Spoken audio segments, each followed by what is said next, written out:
আসসালামু আলাইকুম রহমতুল্লাহ। সুপ্রিয় শিক্ষার্থীবৃন্দ, আশা করি তোমরা সকলেই ভালো আছো। আমি আল্লাহর রহমতে অনেক অনেক ভালো আছি। আজকের লেসন হচ্ছে অবজেক্টিভ কেসের ব্যবহার।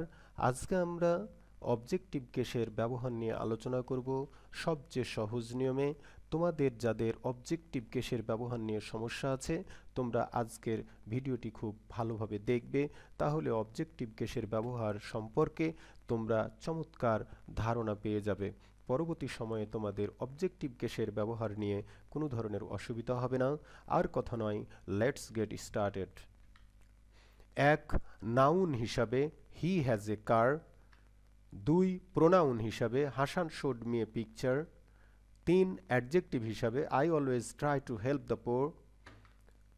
চার, ফ্রেজ হিসাবে he does not know how to swim. পাঁচ, ক্লজ হিসাবে we know that he is pious.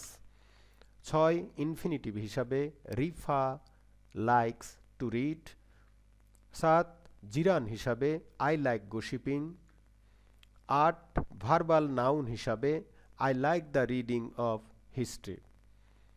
সুপ্রিয় শিক্ষার্থীবৃন্দ, এই হচ্ছে অবজেক্টিভ কেসের ব্যবহার, এবং আমি আশাবাদী আজকের ভিডিওটি তোমরা অনেক উপভোগ করেছো এবং আজকের ভিডিও থেকে তোমরা আজকের লেসন সম্পর্কে ভালো ধারণা পেয়েছো।